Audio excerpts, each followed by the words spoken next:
ئەلێکزاندریا شاری میوزیک و هونەر و شێوەکاری ساڵانە سەدان هەزار گەشتیار سەردانی ئەم شارە دەکەن.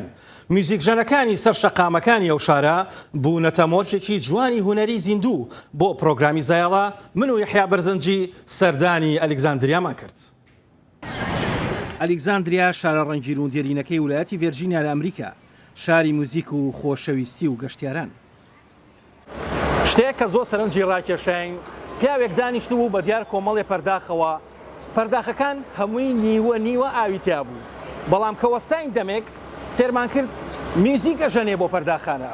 ئەمە زۆر سەرنج ڕاکێش و بەلای ئێمەوە باسی مێژووی ئەو پەرداخانی بۆ کردین، باسی مێژووی ئەو میوزیکەی بۆ کردین، باسی مێژووی خۆی بۆ کردین کە چەند ساڵە میوزیک دەژەنێ بە پەرداخ. Over 25 years. Yes, we fill in our schedule here. فرەتر لە 25 ساڵە بە بەردەوامی دێم بۆ ئێرە. من نمایشی مۆزیک لە ئەمریکا دەکەم. هەر لەم ماوەیەدا لە ئاهەنگی ساڵانی مۆزەخانەی سمسۆنیای فلۆریدا نمایشێکی مۆزیکم پێشکەش کرد. ئاهەنگەکە بەناوی مۆزەخانەی شوشەوە بوو. هەروەها لە تۆکیۆ نمایشم کردووە و بۆ تەلەڤیزیۆنی نیپاڵ و تەلەڤیزیۆنی BBC لەندەنیش چاوپێکەوتنیان لەگەڵدا کردوم و لە چەندین شوێنی دیکەش. ئەم ستایلە جوانە و دەنگی موسیقای ناوازەیە.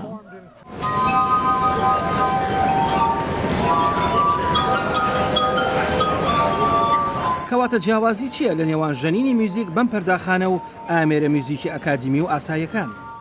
It's a very old tradition. Beethoven wrote for it. ئەم موزیکە کۆن و نێریتیە، چەندین ساڵە لە مێژەوە هەر بەردەوامە و هەیە.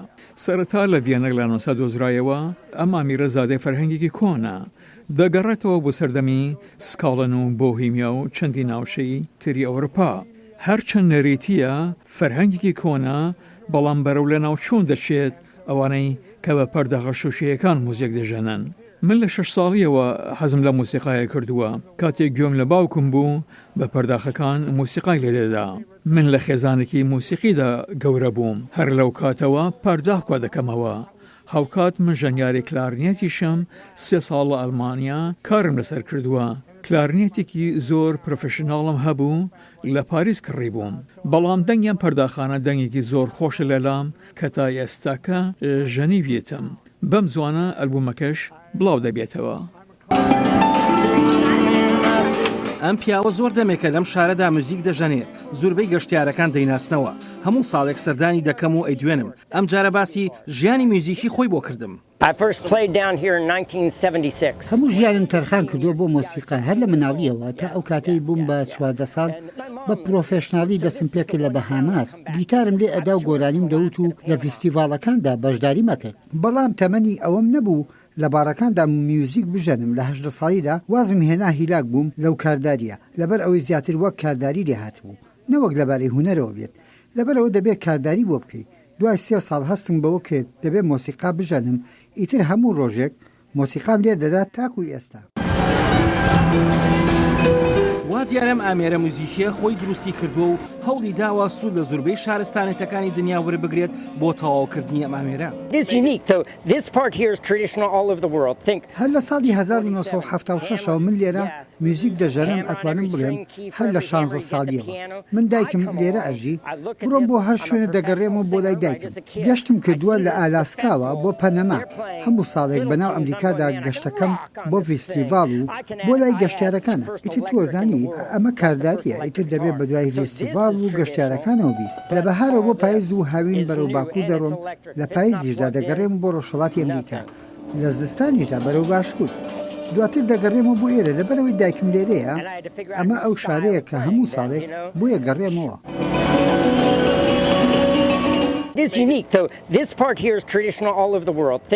ئەم بەشێکی نەریت ئاسای میوزیکی جیهانیە، هەر لە چینەوە تا ئایرلەندا و ئەفریقا. هەزاران ساڵە ئەمە هەیە، هەر لە سەردەمی ئیمپراتۆرە کۆنەکانەوە تا ئێستا دێن و دەڕۆن. نیویۆرک، فیلادلفیا. دەڕۆین بۆ نیویۆرک و فیلادلفیا و دەچین بۆ هەموو شوێنێک. دەڕۆین بەرەو باشوور و ناو شاری ئەلێکزاندریا کە شاری خۆمە. برادەرەکانم خەڵکی واشنگتن دیسین. هەر لە ساڵی 1974ەوە ئێمە موزیک دەژەنین. هەندێک لە هاوڕەکانمان کۆچی دواییان کردووە، بەڵام ئێمە هەر بەردەوامین. ئەم گروپە هاوڕێتێکی جوان چەند ساڵە کۆی کردوونەتەوە و چاویان لەوە نییە بەناوبانگ بن. Right now, at our age now. لەم تەمەنەدا ئەوەی ئێمە حەز دەکەین بیکەین گۆرانی و مۆسیقایە. ئێمە نامانەوێت ببین بە سوپەرستار و کۆنتراکتی گەورە و واژوو بکەین. ئێمە تەنها میوزیک دەژەنین و گەشت دەکەین و دڵی خەڵک خۆش دەکەین. خەڵکیش هاوکاریمان دەکەن و گروپەکەشمان ناوی دوای زریانە. مناڵەکانیش بێبەش نەکراون لە خولیا و حەزەکانیان و تامەزرۆی گوێگرتن لە موزیک ژەنەکان.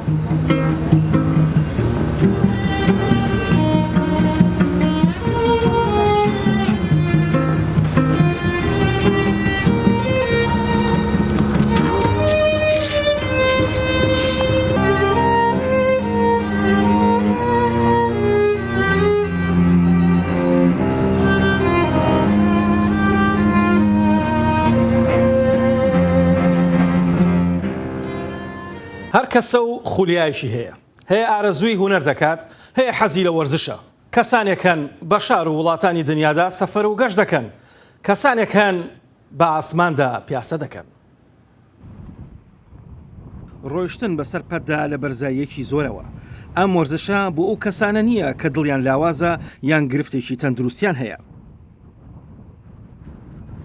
لەم هەفتەیەدا کە سەهرە کارامەکانی ئەم وەرزشە ناوازەیە لە رووسیا کۆبوونەتەوە و بۆ بەشداریکردن لە سێمین فیستیڤاڵی پەڕینەوە بەسەر هێڵێکدا لە بەرزاییەکی زۆرەوە.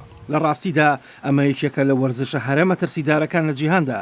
بەسەر پەتێکی باریکدا دەڕۆیت لە بەرزاییەکی زۆرەوە کە دەڕوانێت بەسەر قوڵایی گەورەی خەرەندێکەوە و دەبێت وەک پاڵەوان بەسەری دابڕۆیت. هەرچەند مەترسیداریش بێت هێشتا وەرزە جوانەکانی ئەم یاریە سوورن لەسەرەوەی کە خاوەنی ئەزمموونێکی باڵان لەو بوارەدا و دەڵێن ئەگەر پابەندی بە ڕێساکانەوە ئەوە سەلامەتە بی. گەورەترین ترزەوەیە هەندێک جار زەحمەتە بگەیتە کۆتایەکەی. دوو کێبڕکێ لە ماوەی ئەم فیستیڤاڵەدا ئەنجام دراون. یەکێکیان خێرایەترین ڕۆشتن بوو بەسەر ئەو پەتەدا کە زۆر هەڵخەڵەتێنەرانەیە دوان لەوانە ڕیکۆردی جیهانیان لەو بوارەدا تۆمار کرد، ئەوانیش فریدی کۆن و لۆکاس ئێرمەر. دووەم کێبڕکێش لە بەرزاییەکی زۆرەوەیە. لەو ماوەیەدا کۆهن بەسەر درێژترین و بەرزترین هێڵی پەڕینەوەی ئاسمانیدا پەڕیوەتەوە کە بە ئاستەم دەمان بینی.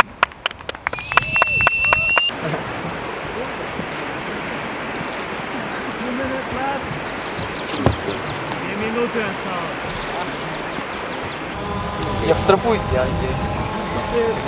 Вообще можно? А это симпатично. Но она мне нет, я сначала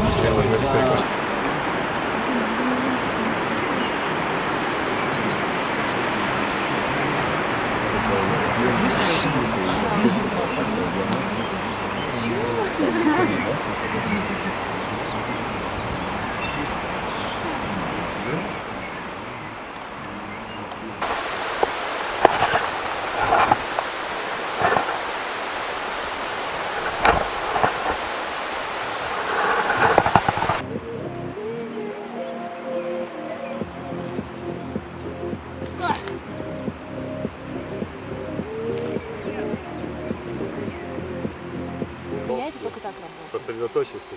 Я хотя бы жопу. Да.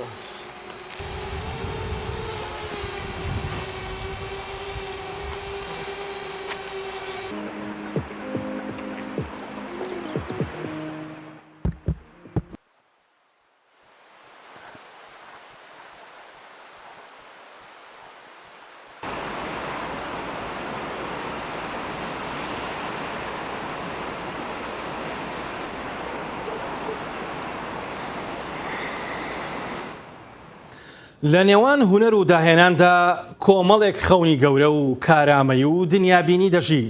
عیسا ئەو شێوەکارە داهێنەرەی کووردە لە ترس جوانی خەلق دەکات، لە خەون ڕوانین دروست دەکات، لە کارامەیی زیندوێتی دەخولقێنێت. ڕێباز مەجید بۆ زاڵی داهێنان سەردانی ماڵە جوانەکەی عیسای کرد لە سلێمانی و ئەم ڕاپۆرتەی بۆ ئامادە کردوون. نەخۆشیە تاقەت پڕۆکێنەکەی عیسا بە هیچ شێوەیەک نەبووە بربەست لە بەردەم هونەرەکەیدا. عیسا عومەر هونەرمەندێکی شێوەکارە و لە نێو سروشت و دووری لە جەنجاڵی شار لە پارێزگای سلێمانیدا ئەژیت. ئەو خاوەنی دەیان شاکاری هونەریە، گەرچی لە ئێستادا بەهۆی نەخۆشیەکەوە ئەناڵێنێت، بەڵام ئەو زۆرینەی کاتەکانی بە تێکەڵبوون لەگەڵ قەڵەم و فڵچە و کاغەز و ڕەنگەکاندا بەسەر ئەبات. ئەیسای هونەرمەند تووشی نەخۆشی MS بووە کەوا لە مرۆڤ ئەکات بێهێز و لاواز ببێت و چەندین کاریگەری نەرێنی تری هەیە لەسەر جەستا. بەڵام ئەوەی لە عیسادا ئەبینرێت کۆڵنەدان و بەرهەمهێنانی چەندین شاکاری هونەریە لە کاتێکدا نەخۆشیەکەی ئازاری ئەدات. هیلاکمەکە بەڵام ئەی چی بکەم یانی ئەوەش نەکەم ئەی خۆم بە چیەوە مەشغوڵ بکەم. ئەو بۆ نزیکەی 5 ساڵە چێ وا لێرە ئاژیم لەم شوێنەیە خانووەکەم لە سیکتەکە باخێکم کردووە ویش لەسەر قسەی دکتۆر کەوتیان پچۆرە هەوای پاکەوە بژی لە شار دوور کەوت لە ماڵەوە ڕسم نەکەم چی بکەم یانی. ئیسا هەر لە کۆنەوە سەر و سەودای لەگەڵ هونەردا هەبووە و خاوەن مێژوویەکی کۆنە لە هونەری وێنە کێشاندا. لەژێر سایی ترسەکە ڕسمی بە من کردووە لە ئیترە و کات ڕسمی چوزانم شەڕەکان و ئیتر لە مەکتەبی شارە ئەوە بایی بووە بۆیە زۆرینەی خەڵک وا ڕسمێکرد ڕسمی جەنگەکە و برنەوەی عێراق بردوێتەوە بەسەر ئێرانە و هەڵبەت بۆ من ئەو ترسە لایەزەل تیامایە کە هەستەکەم هونەرکردن بۆ من لە ژێر سایەن ترسە لەدایک بووە یا لەدایکە بێ یا ڕسمم پێەکە. لە ئێستادا ئەو سەرقاڵی کارمایە و وەک خۆی ئەڵێت شتی باش ئەکات تا باشە بێتەوە ڕێی. هەم کارمای خۆمەکەم یانی شتی جوانەکەم بۆی جوان بێتەوە ڕێم هەم ئەو کەسە خۆشەویستانەی کە بۆ من باش بوون بۆ نمونانی دایکمە پۆرترێتەکەم پۆرترێتی ڕەفیقەکانم.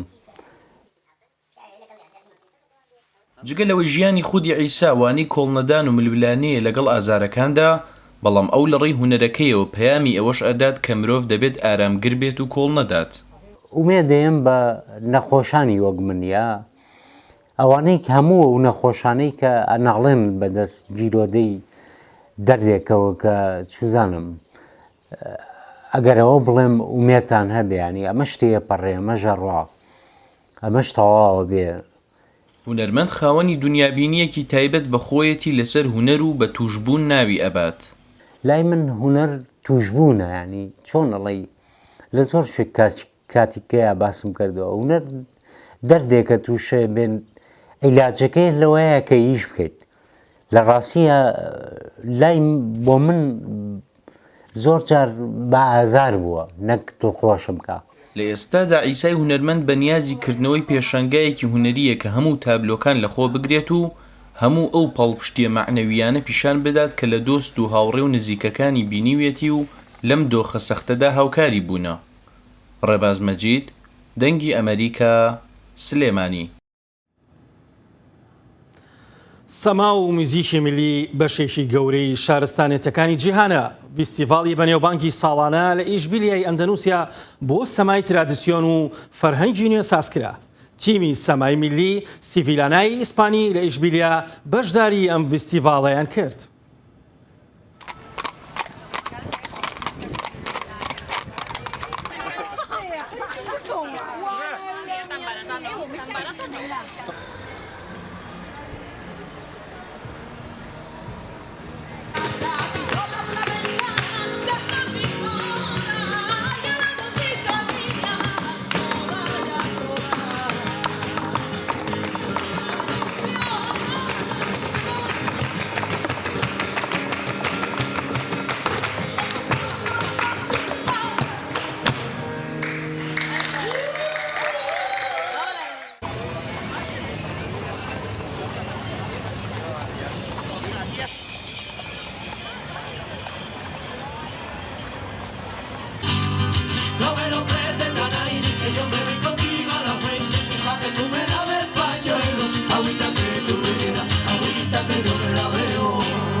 چوار جۆر سەماکردن هەیە کە چەندین هەنگاون و پەیوەندیان پێکەوە هەیە.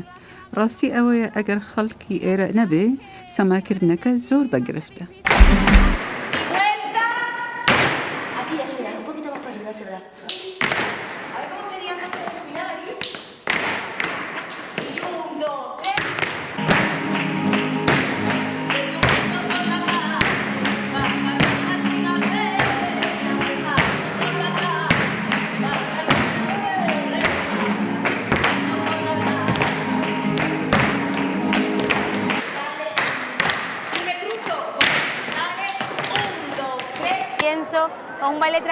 سەماکردنێکی نەریتیە ژنان بەرگ دەپۆشن و ئێمە جلوبەرگی خۆمان نیشان دەدەین. تەنانەت ئەگەر بەرگیش نەپۆشین شێوەی سەماکردنەکەی خۆمان پیشان دەدەین.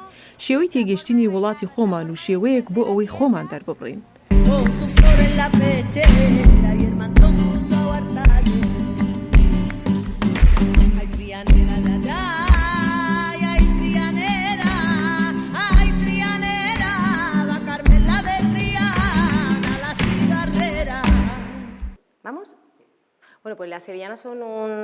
سڤیلانە سەمایەکی خۆماڵیە لە نێو ئێمەدا بۆتە باو.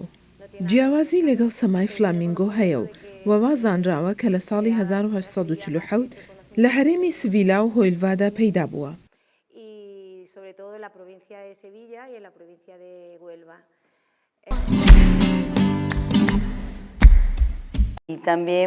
بۆ خەڵقی ئەندەلوسیا ئەوە زۆر نمونەییە و گەلێک خەڵق هۆگرینە. خەڵق دەزانن چۆن سەمای باشتر بکەن، هەندێکیان کەمتر دەزانن. خەڵق سەما دەکەن و کەیفیان پێساز دەبێت. هەزاران هونەرمەند و گروپی هونەری وڵاتانی جیاجای جیهان بەشداری کەرنەڤاڵی گەورەی سەما و میوزیک و کاری هونەری ساڵانەی وڵاتی چین دەکەن. ئەم کەرنەڤاڵە بە کەرنەڤاڵی ئاسیا ناسراوە و بەشێکە لە دیالۆگی شارستانی کۆمەڵگەکانی ئەو کیشوەرە. نمایشی پرۆژەی هونەری پتر لە 8,000 هونەرمەند کە لە چەندین وڵاتی جیاوازەوە هاتوون. ئێستا سەرقاڵی پرۆڤەن بۆ سازکردنی نمایشی گەورەی کەرنەڤاڵی ئاسیا لە کاتێکدا. ئەمە دەرفەتێکە بۆ هاودەنگی و پێکەوە ژیان و بەستنەوەی شارستانەکان. کەرنەڤاڵی فەرهەنگی و هونەری ئاسیا کە بەشێکی گرنگی کۆنگرەی گفتوگۆی شارستانەکانی ئاسیا لە ناوەڕاستی ئەم مانگەدا دەستی پێکرد. هونەرمەندان لە زۆربەی وڵاتانی کیشوەری ئاسیاوە بە هەماهەنگی چەندین نمایشی دڵگیر و گەورەیان لەم کەرنەڤاڵەدا پێشکەش کرد. ئەمە بێجگە لە میوزیک ژەنەکانی چین و ژاپۆن و کۆماری کۆریا. ئۆپێرای پکین نوێنەرایەتی فەرهەنگی ترادیسیۆنی چین دەکات لەم کەرنەڤاڵەدا. سەکۆی گەورەی نمایشەکەی ڕازانۆتەوە. ئەمە بێجگە لە هەزاران هونەرمەند و گروپی هونەری کە لە زۆربەی وڵاتانی جیهانەوە لەم کەرنەڤاڵە گەورەیەدا بەشداری دەکەن.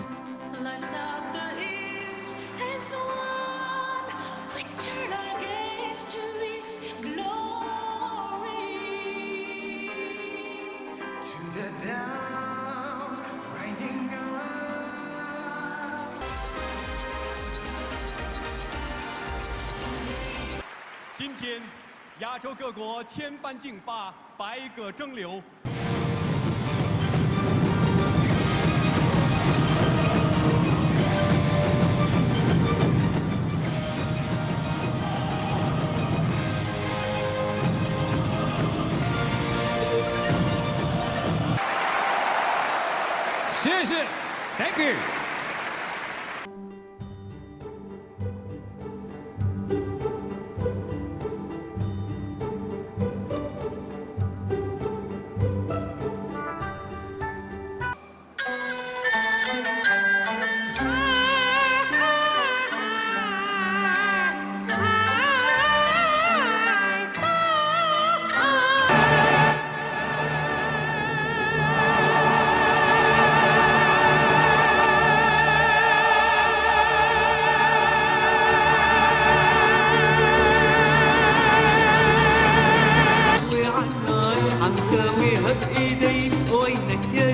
شرفني عالصبح حي القهوة عالنار عم ساويها بإيدي. 谢谢，亲爱的朋友们。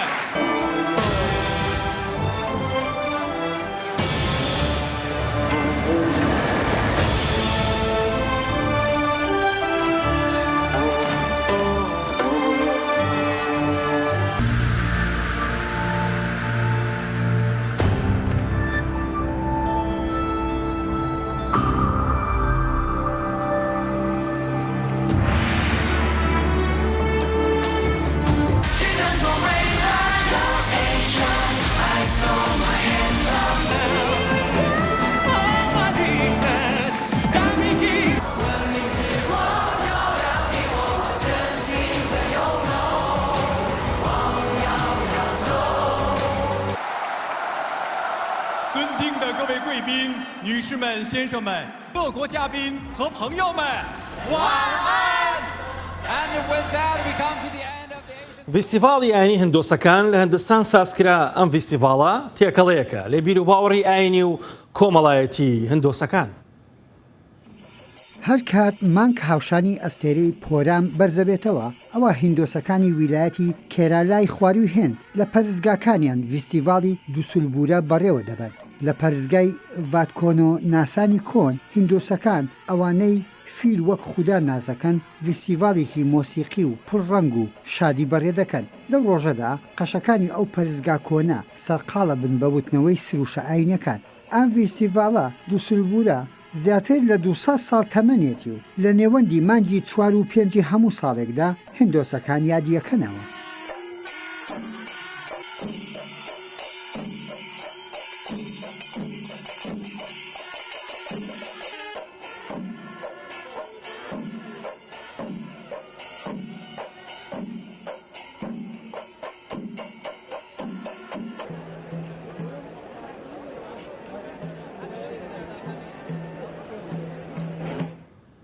لە ژیاندا هەندێک کات دێتە پێشێ کە زۆر دڵتەنگی بەڵام ناچاری پێ بکەنیت بەوەش دەڵێن لوتکەی بەدبەختی. ئەکتەری سینەما و پاچینۆ وا دەڵێت دوو هونەرمەند کە هاوژینی یەکن بە پرۆژەیەکی ناوازەی هونەری باز لە هەنەهامەتیەکانی خەڵکی ڤەنزویلا دەکەن.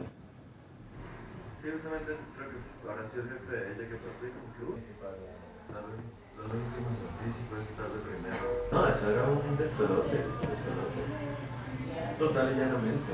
No, inclusive.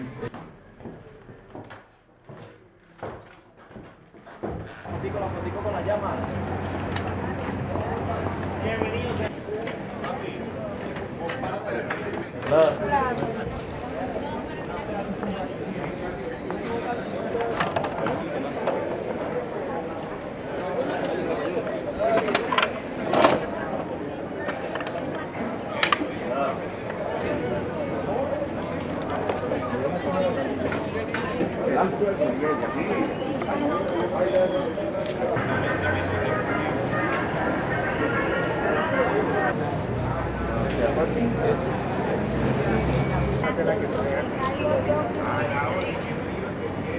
Extranjeros se impresionan porque, por ejemplo... بۆ نمونە خەڵکی بیانی مندەهۆش دمینن دەما ئەس دەبێژمەوان بڤان دراوێن ژمارەیەن هەرێ مەزن لەسەروانن تو نکاری لە ڤەنێزوێلا جگارەیەکێژی بکڕی. پێویستە تا 7 جوانە هەبن دا تو بکاری جگارەیەکی بکڕن.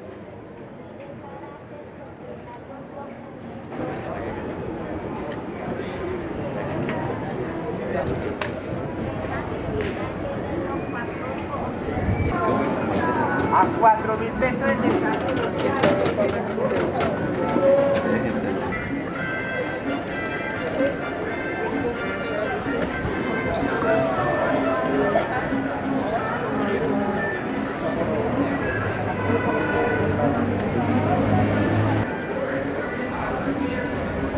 Welcome, take a look.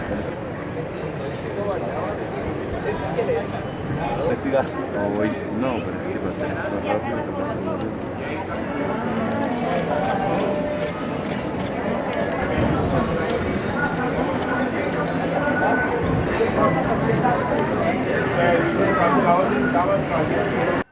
Para mí es la revalorización de la moneda. ji bo min nirxandina bi diravî rêkeke ji bo xwepîşandanê bû nimûne nîşandaneka biçûk ya da ku harîkariya diravî bike û bihayê xwe hebît û neête piştguh xistin.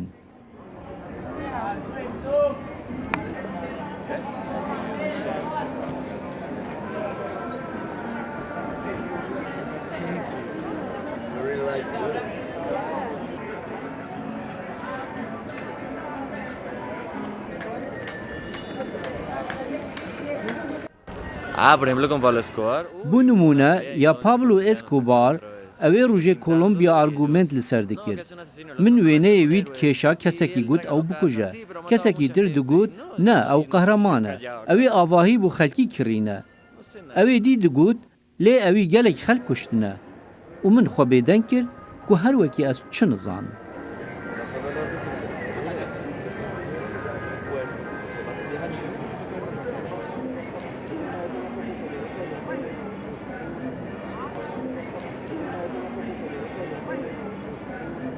ئەف کارێ هونەری ji بۆ من gelekî afrêner e. Ez bawer dikim li beramber tengaviyê hindek xelk hene ku dizanin çawa Sûdê ji van derfetan wergirin. Her wisa tiştê ciwan jî hene, wek vandiravan ku hizreka baş e mirov piştgiriya wan bike. تەنها شتێک وا دەکات گەیشتن بە خەونەکان مەحاڵ بێت ئەویش ترسە لە شکستهێنان. پاولۆ کۆیلۆ وا دەڵێت.